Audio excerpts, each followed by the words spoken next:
नमस्कार मित्रों, आप सबका मेरे YouTube चैनल हिंदू धर्म सप्रमाण पे एक बार पुनः स्वागत है।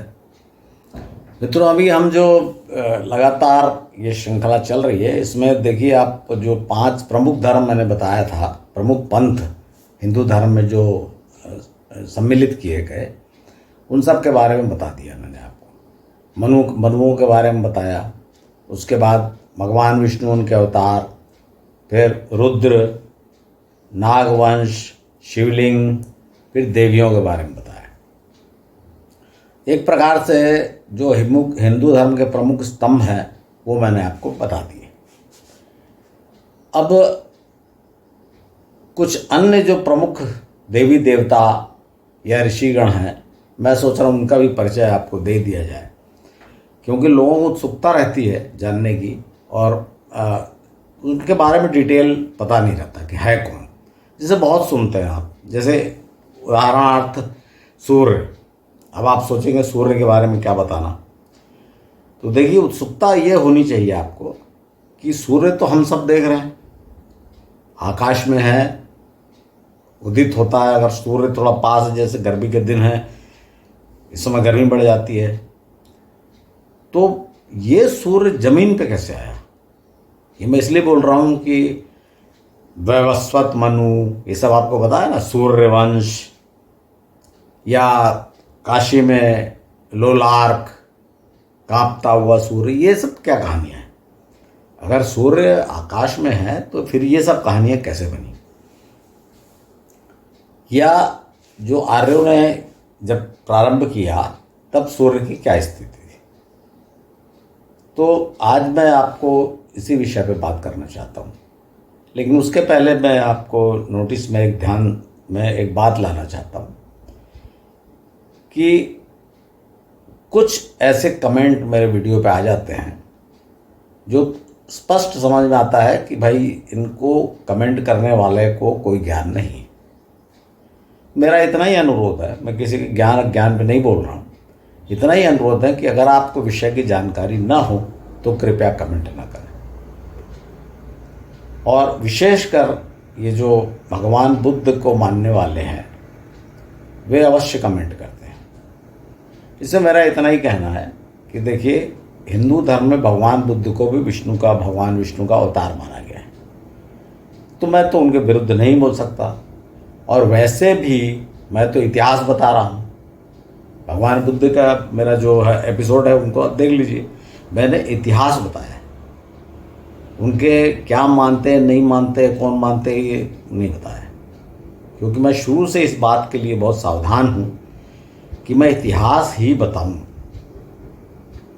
कि हुआ क्या था। क्योंकि लोगों के जानने की जिज्ञासा है कि भाई ये कपोल कल्पित कल्पनाएं हैं, जो माइथोलॉजी हमको दिमाग में भर दिया गया वो है, या वास्तविकता है। तो वो उसको मैं ढूंढने का प्रयास कर रहा हूँ, और जितना मुझको समझ में आया मैं आपके सामने उसको प्रस्तुत कर रहा हूँ। तो आशा मित्रों इस बात का ध्यान रखेंगे। आइए अब हम आज के विषय के ऊपर चलते हैं, और वो है सूर्य। सूर्य, देखिए सूर्य के बारे में क्यों आवश्यक है बोलना? भाई ये अवतार, ये कोई ऐसी बात नहीं है, लेकिन एक सूर्य देव कहा गया है, देवता माना गया है। और ये भी मैंने आपको बताया था कि जो अदिति के 12 पुत्र हुए थे, जिन्हें आदित्य कहा गया, आज की स्थिति में आप किसी भी डिक्शनरी में देख लीजिए, आदित्य का अर्थ सूर्य ही दिया हुआ है,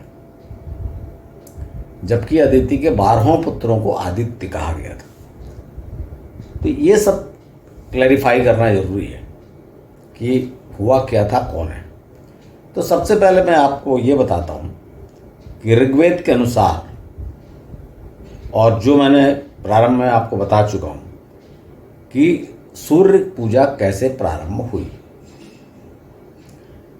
और याद करिए, या चाहें तो फिर से मेरा एपिसोड देख सकते हैं, कि मैंने ये बताया है कि आर्य उत्तरी ध्रुव के जो आर्कटिक सर्कल है उस भूमि से आए। जब वहाँ बहुत यानी जो जिसको आइस एज आ गई, तो वहाँ के लोग वहाँ से विस्थापित होने लगे और अलग अलग जगह गए।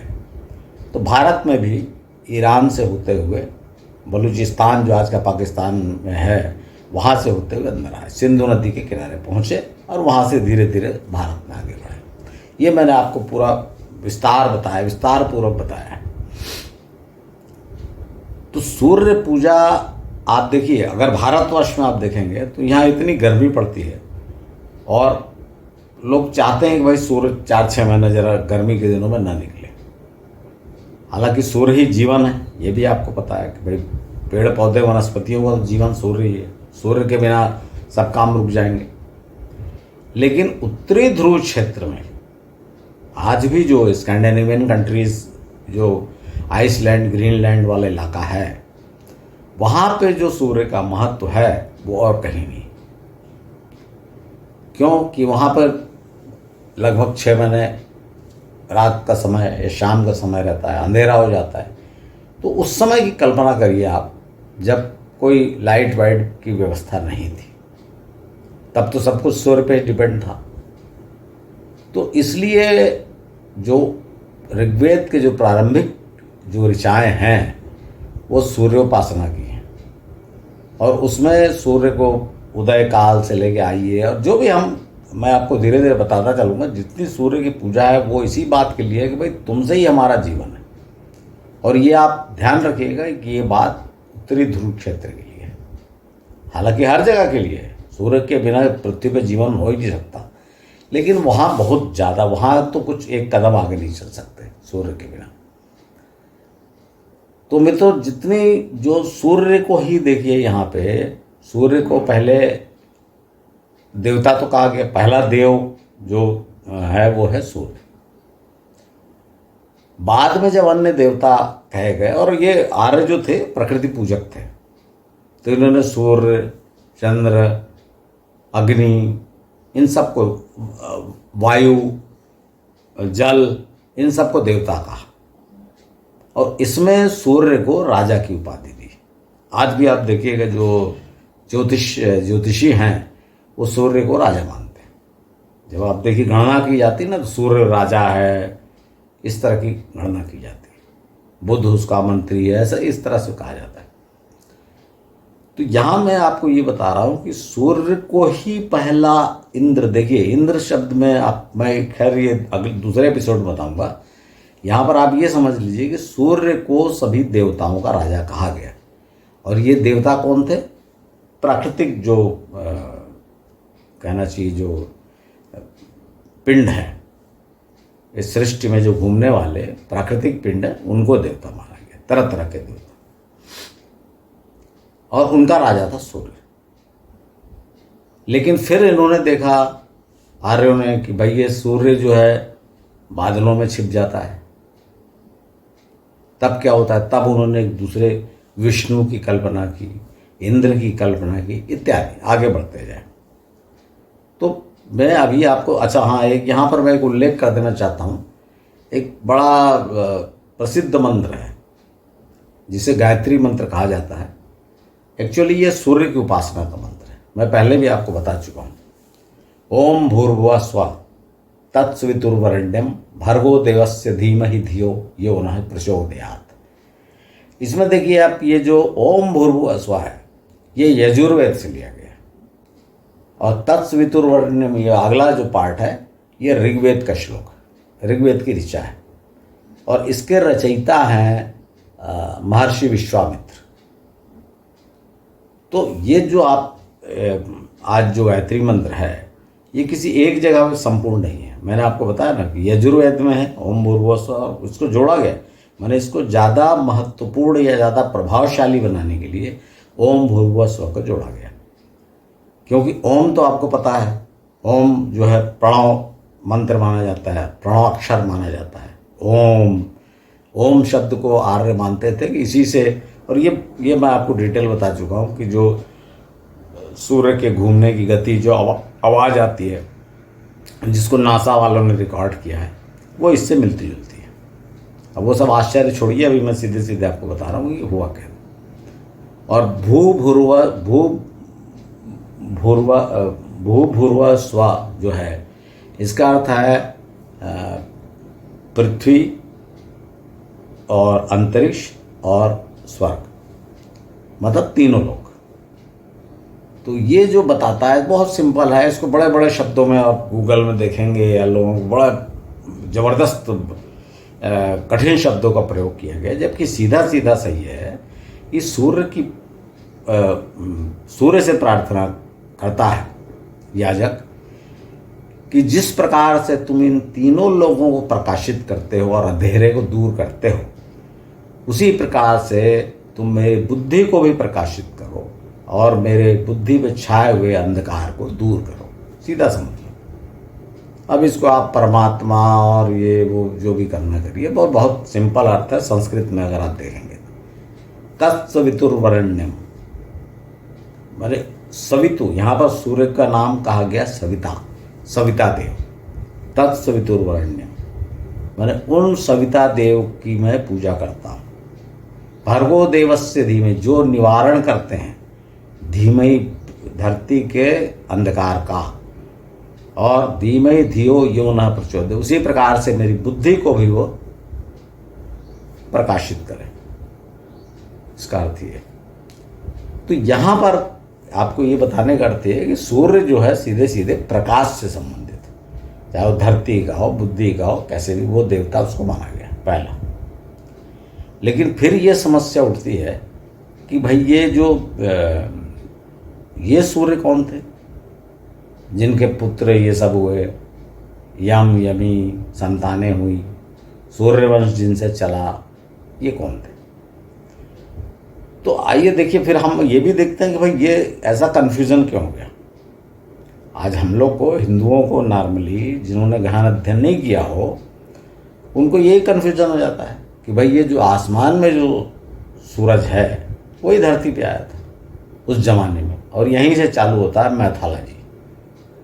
इसीलिए इसको समझना बहुत आवश्यक है। देखिए, एक ऋग्वेद का श्लोक मैंने बताया था, जब ऋषि ये 10वें मंडल में है सृष्टि की रचना के संबंध में, कि भाई कहीं कुछ नहीं था, क्या था ये कौन जानता है, तब देवता भी नहीं थे। तो इसमें ये देखना पड़ेगा कि देवता भी नहीं थे किसके लिए कहा गया। जब मैं बता रहा हूँ आपको कि देवता तो शुरू से माना गया सब, चंद्रदेव, सूर्यदेव, प्रारंभ से जब आदमी ने सोचना शुरू किया, इंसान ने कि कौन है, तब से माना गया। तो फिर ये देवता कहाँ से आए? तो देखिए, आप बहुत बाद में, मैं आपको पहले बता चुका हूँ, ये जो पुराणों का वर्णन है या ऋग्वेद की ऋचाओं की रचनाएं हैं, ये बहुत बाद तक होती रही, श्री कृष्ण के काल तक, मतलब ईस्वी पूर्व 3000 तक ऋग्वेद की ऋचाओं की रचनाएं हुई। तो ऐसा मत समझिए कि अगर ऋग्वेद का प्रारंभिक रचना काल ईस्वी पूर्व 7-8 हज़ार साल का है तो सारे रचनाएं उस समय की, ऐसा नहीं। अब देखिए, इस ऋग्वेद में ही ये लिखा हुआ है कि भाई देवता भी नहीं थे, तो फिर देवता कब आए? तो जब मैंने आपको बताया, स्वयंभू मनु वाले केस में भी बताया हूँ, जब स्वयंभू मनु, मतलब जो कहना चाहिए ब्रह्मा जी के पुत्र, जिन्होंने सब व्यवस्था की, वर्णाश्रम व्यवस्था, ये सब मैं आपको डिटेल बता चुका हूँ। तो इनकी पुत्री अदिति का विवाह, इनकी जो पुत्री थी प्रसूति, आकुति और देवहूति, इसमें से प्रसूति का विवाह हुआ दक्ष के साथ और उनकी अनेक पुत्रियां हुई। उनमें से एक का नाम था अदिति, और अदिति की आप देखेंगे कि दक्ष की 13 पुत्रियों का विवाह कश्यप ऋषि से हुआ, और इस तरह का वर्णन है। तो मैं यहाँ पे सिर्फ अदिति पे फोकस कर रहा हूँ क्योंकि मैं सूर्य के बारे में बताना है मुझे। तो अदिति के जो पुत्र हुए, ऋग्वेद में एक वर्णन और है कि अदिति अपने 8 पुत्रों को लेकर स्वर्ग चली, इस तरह से है। तो वो बहुत संभव है कि एक्चुअली जो पूरा वर्णन आप देखेंगे तो 12 पुत्र हुए थे, और 8 पुत्र इसलिए कि जब उन्होंने स्थान परिवर्तन किया तो उस समय 8 पुत्र रहे होंगे, बाद में 4 और हुए। उसमें एक स्थान मैं आपको बता सकता हूँ, कई बार मैंने बताया, वो है त्रियुगी नारायण। क्योंकि त्रियुगी नारायण में जब आप जाएंगे तो वहाँ पर बताया जाएगा कि भाई यहाँ वामन अवतार हुआ था, वह भगवान विष्णु की मूर्ति भी, जहाँ भगवान शिव और पार्वती का विवाह, शंकर और पार्वती का विवाह हुआ था, उस स्थान पे भगवान विष्णु की मूर्ति है। और कहा जाता है कि यहाँ पे वामन अवतार हुआ था, यहाँ पे अर्थात उस गांव में, उस क्षेत्र में। तो बहुत संभव मित्रों कि फिर वहाँ पे 3-4 जो बाद के बच्चे हैं वहाँ हुए। तो इसमें कौन बच्चा कहाँ हुआ पे नहीं, इसमें ये मैं आपको ये बताना चाह रहा हूँ कि जो 12 बच्चे हुए, जैसे अभी आपको मैंने बताया कि जो देवता कहे गए हैं, जो प्राकृतिक जो पिंड हैं, उसमें सूर्य को नंबर 1 कहा गया है, उनको देवताओं का राजा कहा गया है। उसी प्रकार से अदिति के जो 12 पुत्र हुए, उसमें जो सबसे बड़ा पुत्र हुआ उसको सूर्य कहा गया। लेकिन यहाँ पर एक बात मैं स्पष्ट कर देना चाहता हूँ, क्योंकि नाम भाई सूर्य के समान तेजस्वी है, तेजस्वी तो अदिति के 12 पुत्र पूरे के पूरे तेजस्वी है, मैं आपको बता चुका हूँ कि जो 12 देवताओं के नाम। लेकिन बड़ा वाला जो था, सबसे ज्येष्ठ, वो बहुत जबरदस्त था और बहुत ही तेजस्वी, तो उसका नाम रखा गया विवस्वान। ये नाम है याद है, क्योंकि देखिए सूर्य के कितने नाम हैं। सूर्य के रवि, दिनकर, भास्कर, दिवाकर, मार्तंड, अनेक नामों से पुकारा जाता है। लेकिन जो अदिति का पुत्र था उसका नाम था विवस्वान। तो ये इस बात को स्मरण रखिए कि जो मनुष्य रूप में जो जन्म लिया, जिसे सूर्य कहा गया, उसका नाम था विवस्वान। ये बात आप स्मरण रखिए। अब यहाँ जो मैं आप बताना चाहता हूँ, ये सूर्य चूंकि सबसे बड़ा था, तो सबसे पहले इसने अपने एक क्षेत्र पे शासन किया कहना चाहिए, जो राजा बना कहते हैं, तो पहले सूर्य ने। और ये स्थान कौन सा है, अगर ये स्थान को आप ढूंढने चलेंगे तो एक स्थान आपको दिखाई देगा, और वो स्थान है आज का यमुनोत्री वाला इलाका, जो हिमालय का जो इलाका है यमुनोत्री वाला। मैं ये नहीं बोल रहा हूँ कि एग्जैक्ट यमुनोत्री, वो वाला इलाका, वहाँ सूर्य ने। क्यों मैं ऐसा कह रहा हूँ, क्योंकि जो यमुनोत्री है, आप जब जाएंगे वहाँ पर सूर्य कुंड और ये सब है वहाँ। आप देखिए, फिर आप सोचेंगे कि मैं कहानियों से उदाहरण देने लगा। ये बात मैं आपको बार बार बता चुका हूँ कि जो जनमानस, जो कल्पना है, जो मतलब मान्यताएं हैं, लोक मान्यताएं हैं, वो बड़ी ज़बरदस्त रहती हैं। लोग भूल जाते हैं कि भाई ये क्यों हम मान रहे हैं, लेकिन मानते रहते हैं। तो जब यमुनोत्री आप जाएंगे, तो आज की तारीख में जब आप जाएंगे तो आपको लगेगा अच्छा यमुना यहाँ उतरी। देखिए यमुना उसके बहुत ऊपर से आई, कालिंद पर्वत है, ग्लेशियर जो है, इसीलिए यमुना का एक नाम कालिंदी भी है। वो वहाँ से आई, तो यहाँ उतरी मतलब क्या। तो यहाँ मैं ये बताना चाह रहा हूँ कि यमुना का जन्म यहाँ हुआ था, और यम का भी जन्म, यम और यमुना ये दोनों आपको पता है भाई बहन थे। जो भाई दूज मनाया जाता है, वो खाना को यमुना ने अपने घर बुलाया, खाना खिलाया, इस तरह का। जो दीपावली के बाद जो भाई दूज आती है, उसमें ये वाला माना जाता है कि आज के दिन यमुना ने यम को अपने घर बुलाकर अपने भाई को टीका लगाया था और खाना खिलाया था। तो बहनें इस परंपरा को निभाती हैं।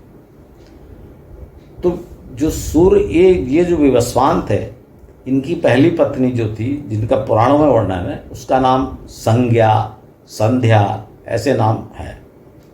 तो उनके ये यमी और सत्यव्रत, यहाँ मैं सत्यव्रत कहूँगा क्योंकि कहा गया है कि मनु, ऐसा कहा गया है, पर मैं यहाँ सत्यव्रत कहूँगा क्योंकि मनु तो बात की बात है। तो ये 3 हुए। बाद में क्या हुआ कि ऐसा वर्णन है कि जब उनके तेज को नहीं सह पाने के कारण संज्ञा या संध्या वहाँ से चली गई और उत्तर कुरु क्षेत्र में जाकर रहने लगी। उत्तर कुरु क्षेत्र, अगर मैंने देखा कि ग्लोब में कि भाई ये कौन सा क्षेत्र हो सकता है, उत्तर कुरु अर्थात वो जो ये हिमालय है उसके उत्तर में होना चाहिए। तो वो मुझको वही क्षेत्र मिला जहाँ से वहाँ से आर्य आए थे पहले, और वो क्षेत्र है मंगोलिया का। जहाँ घोड़ों के आज भी बहुत ज़बरदस्त घुड़सवार होते हैं। बच्चा आप देखिएगा 2-2, 4-4 साल के बच्चे ज़बरदस्त घुड़सवार होते हैं मंगोलिया में, वो कुछ है ही नहीं, आप चाहे तो यूट्यूब में देख लीजिए। तो ये वाला क्षेत्र है उत्तर कुरु, ऐसा मैं मानता हूँ, उसको देखने से ऐसा पता लगा। तो पुराणों में ये वर्णन है कि उत्तर कुरु क्षेत्र में संज्ञा चली गई और वहाँ घोड़ों के बीच घोड़ी बनकर रहने लगी। अब ये असंभव बात, घोड़ों के बीच रहने लगी, वो तो घोड़े, मैंने आपको बताया मंगोलिया में घोड़े, और जब आर्य आए थे समुद्री से घोड़े वोड़े लेके आए थे। भारत में जीतने का एक प्रमुख कारण उनके पास तीर धनुष और अश्व घोड़े होना। इसी कारण उन्होंने यहाँ के जो द्रविड़ लोग थे, बड़े सभ्य लोग थे, उनको हराया था और विजय करते चले गए थे लगातार। तो कहानी इस प्रकार है कि जब सूर्य को पता लगा वहाँ चले गए तो वो भी गए, वो भी घोड़ा बन गए, और उसके बाद उनके 2 बच्चे। वैसे ऐसी पटांग कहानी है, आप इसको ऐसा समझ लीजिए कि चूंकि घोड़ों के क्षेत्र में पैदा हुए उनके 2 बच्चे, तो उनका नाम उन्हीं दोनों कहा गया अश्विनी कुमार।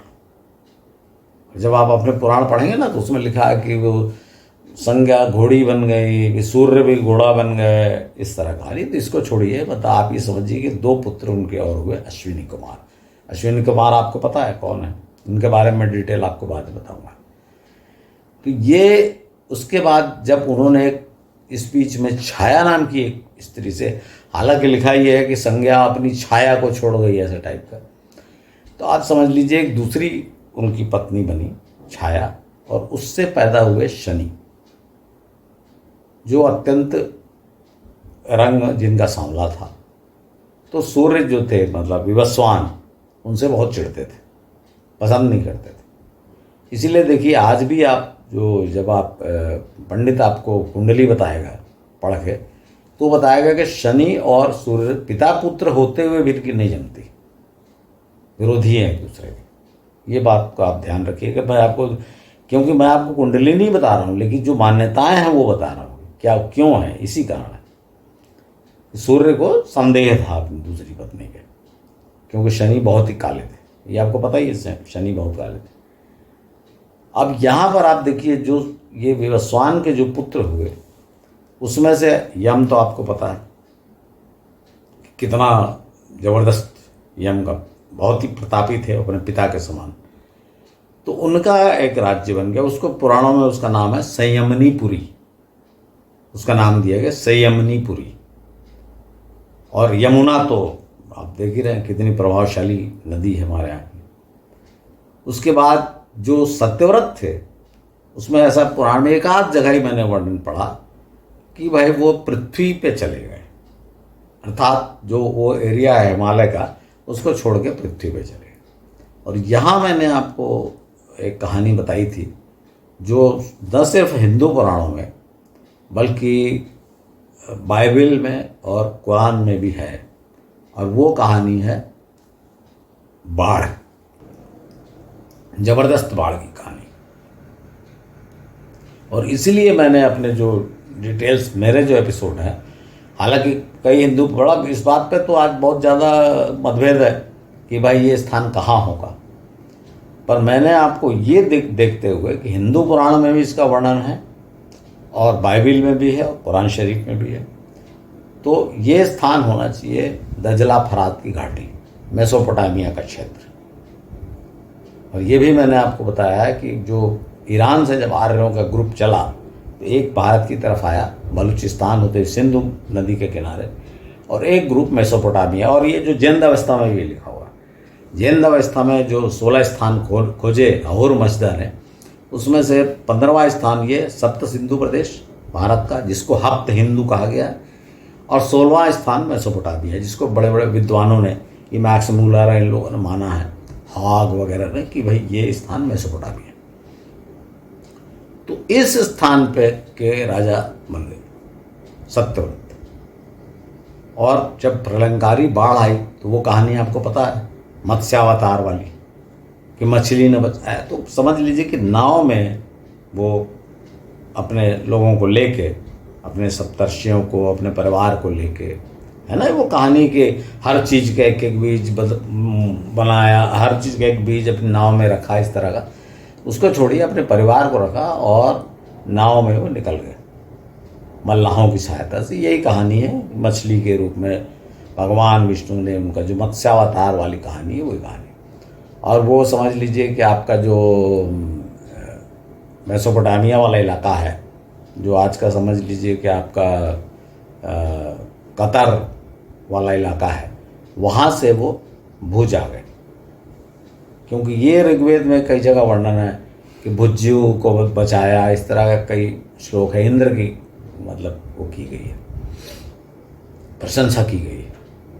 और बाद में जब ये आए सत्यव्रत, तो उन्होंने देखा कि यहाँ तो तब तक बहुत समय बीत चुका था और यहाँ पे आर्यों के सब राज्य स्थापित हो गए थे।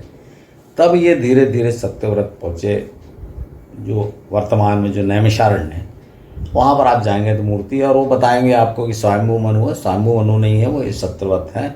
और उन्हीं को मनु कहा गया। जब उन्होंने वहाँ अपना राज्य बना लिया तो उनको मनु कहा गया, और इन्हीं का नाम है वैवस्वत मनु, क्योंकि इनके पिता थे विवस्वान, तो वैवस्वत मनु। और यहाँ से सूर्यवंश प्रारंभ हुआ, जिसके 65वें पीढ़ी में भगवान राम पैदा हुए, और जिसकी 95 या 94 या 95 पीढ़ी जो बृहद बल था, उसने महाभारत युद्ध में भाग लिया था। यहाँ मैं आपको सिर्फ इसलिए एक चीज़ बता रहा हूँ, फिर से स्मरण दिला रहा हूँ कि विवस्वान जो थे, जो सूर्य देव जिनको कहा गया, उनका वंश कैसे चला। और यमुना का आपको पता है, शनि को आपको पता है। शनि देव को जो बाद में वो इतने तेज थे शनि देव। देखिए एक बात आपको और बता देता हूँ शनि के बारे में, कि वो उनको जज कहा जाता है। अर्थात लोग डरते हैं शनि से ना, भाई किसको डरना चाहिए? जो भ्रष्टाचारी होगा, गलत आचरण करेगा। शनि के बारे में माना जाता है कि जो गलत आचरण करेगा उसको उसका दंड शनि देंगे। तो ये जो हो सकता है उस समय दंडाधिकारी उनको बनाया गया। जब अलग अलग काम सौंपे गए, यम को काम सौंपा गया ना, लोकपाल बनाया गया, सब काम जब सौंपा गया सब लोगों को, जब आपको पता है कुबेर को धनाध्यक्ष बनाया गया, तो शनि को जज का काम दिया गया होगा, न्यायाधीश। और शनि आज भी उसी रूप फेमस है। कुंडली की फिर मैं बात कर रहा हूँ, फिर से उसमें देखिए शनि को यही माना जाता है।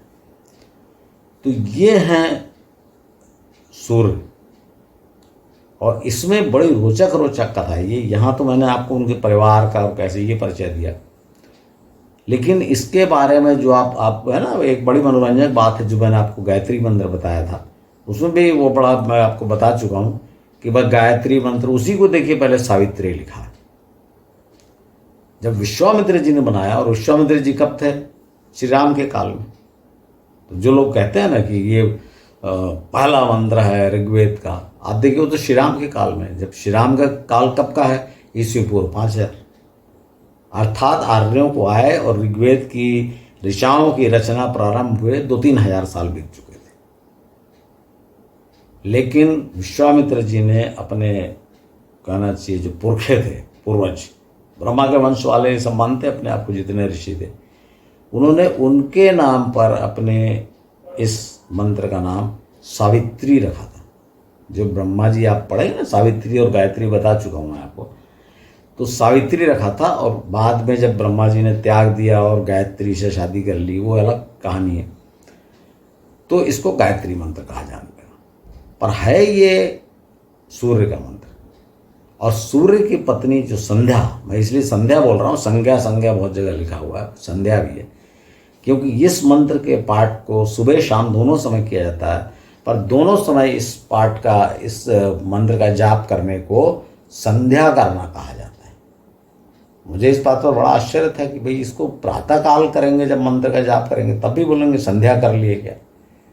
तो वो संध्या हम जो सोचते हैं कि शाम से, इवनिंग से, वैसा नहीं है। वो सूर्य पत्नी के नाम पर यह है मंत्र, संध्या करना। क्योंकि हम तो गायत्री बोल के बस पढ़ लेते हैं, ख़त्म। तो इसमें से ऐसा इतिहास खोजने का जो मैं प्रयत्न कर रहा हूँ, वो मैं आपके सामने रखा। और इसमें एक बात और स्मरण रखिएगा कि जो 12 पुत्र जो अदिति के हुए, ये देख लीजिए, आपके सामने लिस्ट है, दिखा देता हूँ। इसमें से चूंकि इन सबको आदित्य कहा गया, बाद में जो ऊपर आसमान में है सूर्य, उसको भी आदित्य कहा गया, जबकि तो अलग अलग आपको बताया था, दिवाकर, भास्कर, मारतांडी, ये सब नाम है, तो उनको भी आदित्य कहा गया। तो इसलिए जब बाद में आप ऋग्वेद देखेंगे तो कन्फ्यूज़न हो जाएगा आपको। कई जगह ऐसा बताया भी गया है कि विवस्वान जो अदिति का पुत्र हुआ, उसी का नाम पूषा, उसी का नाम भग। एक्चुअली अलग अलग देवता थे, अलग अलग, लेकिन जब आपने सबको आदित्य कह दिया, इसलिए ऐसा लगा कि ये सब सूर्य के नाम है। आप पूषा देव का जो श्लोक देखेंगे, ऋचा देखेंगे, उसमें भी ऐसी कि स्वयं प्रकाशित हैं, ये हुआ तो स्वयं प्रकाशित है, वो तो बात सही है, क्योंकि अदिति के जो 12 पुत्र थे वो तो जबरदस्त थे ही। आपको पता है ना, आखिरी के 2 पुत्र जो इंद्र, और जो इंद्र बना पहला ये, और उससे सबसे छोटा वाला जो था वामन, इन्होंने तो गजब ही कर दिया है। तो पूरा भारतीय पुराण उससे, हिंदू पुराण उससे भरे हुए हैं। तो ये सब सूर्य के भाई थे, इस बात को याद रखिएगा, है ना। जितने ये वरुण हैं, और आपका ये पूषा, भग, अर्यमा, और ये इंद्र, और ये वामन, ये सब विवस्वान के छोटे भाई। सबसे बड़ा जो था वो यही था, विवस्वान, जिनको सूर्य माना गया। असली आदित्य यही थे, लेकिन सबको आदित्य कहा गया उसमें, इसीलिए कन्फ्यूज़न हो जाता है। तो मित्रों, ये मैंने आपको सूर्य का परिचय दिया। हाँ, एक बात मैं आपको बता देता हूँ, जब आप काशी जाएंगे तो वहाँ भी एक लोलार कुंड है, बड़ा प्रसिद्ध। हालांकि वो मान्यताएं तो आपको पता है कि जनश्रुतियाँ और लोगों की आस्था अलग अलग। वहाँ माना जाता है कि यह भाद्रपद की शुक्ल पक्ष की षष्ठी को एक मेला लगता है, और उस दिन जो है स्नान करेगा तो जिसके पुत्र नहीं हो उसको पुत्र प्राप्ति हो जाती है। तो बड़ा भारी मेला लगता है वहाँ पे, उसे कहा जाता है लोलार कुंड। और लोलार्क का अर्थ होता है कांपता हुआ सूर्य। और ये नाम इसलिए पड़ा कि इसमें भी एक कहानी है कि भगवान जो वहाँ पे रुद्र थे काशी में उस समय, तो वह किसी बात पर बड़े नाराज हो गए सूर्य से। और ये बड़े आप कहानी है कि उन्होंने त्रिशूल फेंका तो सूर्य भागता रहा, जगह नहीं मिली, आखिरी में कहा जे, मतलब आप ये समझ लीजिए कि वो नाराज हो गए। तो सूर्य आकर उनसे हाथ जोड़ के क्षमा मांगते हुए गिर पड़ा। ये तो कहानी आपको बता दी है मैंने, पर इसके साथ कुछ लोगों का, कुछ वैज्ञानिकों का ऐसा मानना है कि यहाँ पर एक जलता हुआ उल्का पिंड भी इस जगह गिरा। ये जो लोलार कुंड है, जलता हुआ उल्का पिंड, क्योंकि कहानी आप ये पढ़ेंगे कि सूर्य गिर पड़ा यहाँ भगवान शिव के चरणों में, ऐसी कहानी। तो कई तरफ से जोड़ के देखिए, हजारों साल बीत चुके हैं, इसलिए ऐसा समझना पड़ेगा कि लोगों की मान्यताएं भी अलग, प्रूफ तो कुछ किया नहीं जा सकता। तो एक तो ये कहानी है कि भाई जलता हुआ उल्का पिंड यहाँ गिर पड़ा, तो लोगों ने समझा भाई ये सूर्य गिर पड़ा, तो ये कहानी बन गई। दूसरी कहानी है कि जो विवस्वान मैंने बताया था, उससे जो रुद्र नाराज हो गए तो वो वहाँ जाके कांपते हुए माफ़ी मांगा। तो मित्रों, आज मैंने आपको जो अदिति के सबसे बड़े पुत्र विवस्वान के बारे में बताया, और इन्हें ही पुराणों में सूर्य सूर्य कह के वर्णन किया गया है। देखिए, 2 अलग अलग चीज़ें, जब आप गायत्री मंत्र जाप करते हैं तो जो आसमान में सूर्य है आप उनकी उपासना करते हैं, और जब आप ये कहानियाँ पढ़ते हो कि भाई यम, यमी, शनि, तो ये यहाँ जो विवस्वान थे उनकी संतानें हैं। इन 2 को आप अलग अलग डिफरेंस समझिए। तो मित्रों, आज मैंने आपको ये जो अदिति के बड़े पुत्र के बारे में बताया। आप अदिति के देखिए 12 पुत्र जो है ना, बहुत ज़बरदस्त हैं, और इसमें से जो वामन के बारे में आपको डिटेल बता चुका हूँ भगवान विष्णु के अवतार में, बहुत डिटेल। और उनका नाम मैंने बताया कि इनका नाम विष्णु रखा गया था, और किनका? वामन का। हम सब वामन वामन कहते हैं, वामन अर्थात बौना। तो कोई माता पिता अपने बच्चे का नाम बौना तो नहीं रखेंगे, तो उनका नाम था विष्णु। और इनकी ही कहानियां हैं, और ये इन्हीं का जो इंद्र की इंद्र बहुत हुए, आपको मैं बताऊंगा इंद्र कितने, इंद्र वाले एपिसोड पे। लेकिन जिस इंद्र की चर्चा है महाशक्तिशाली, जो ऋग्वेद में चर्चा है, वो इसी इंद्र की चर्चा है, अदिति के पुत्र इंद्र की। ये मैं आपको अगले एपिसोड में बताऊंगा। वामन का मैं बता चुका। इसके अलावा जो अदिति के दूसरे पुत्र हैं उनके बारे में भी थोड़ा थोड़ा, जैसे वरुण हैं, इनके बारे में थोड़ा बताना है, क्योंकि आपको बहुत ज़्यादा नहीं है, लेकिन आपको बताना है इसलिए ज़रूरी कि पता रहे कि कौन थे। तो मित्रों, आज का एपिसोड मैं यहीं समाप्त करता हूँ, आपको ये बताते हुए कि अदिति के ये जो 12 पुत्र हुए, जो 33 देवता कहे गए हैं, 33 कोटि, उसमें से ये 12 हैं, 12 के 12 देवता कहे गए। और इसीलिए कहा गया कि जब देवता भी नहीं, ऐसा ना, देवता भी नहीं पैदा हुए, तो इसलिए क्योंकि देवता बहुत बाद में पैदा हुए। भाई स्वयंभू मनु की पुत्री, उसका विवाह हुआ दक्ष से, उसकी पुत्रियां हुई, अदिति उसमें एक थी, उसका विवाह हुआ कश्यप से, उसके ये पुत्र हुए। तो ये तो आर्यों के आने की बहुत बाद की घटना है, और तब ये देवता हुए। तो इसमें कंफ्यूज मत होइएगा कि सूर्य देव अभी हुए तो पहले नहीं थे क्या? पहले वो आसमान वाले सूर्य देव थे, जिनके बारे में कहा तुम प्रकाश फैलाते हो और ये सब करते हो। तो मित्रों, आशा आपको एपिसोड पसंद आया होगा। यदि आया तो आप, मेरा अनुरोध है कि आप अपने परिचितों में, मित्रों में अवश्य शेयर करें कि ज़्यादा से ज़्यादा हिंदू धर्म के बारे में वास्तविकता लोगों को ज्ञात हो। धन्यवाद।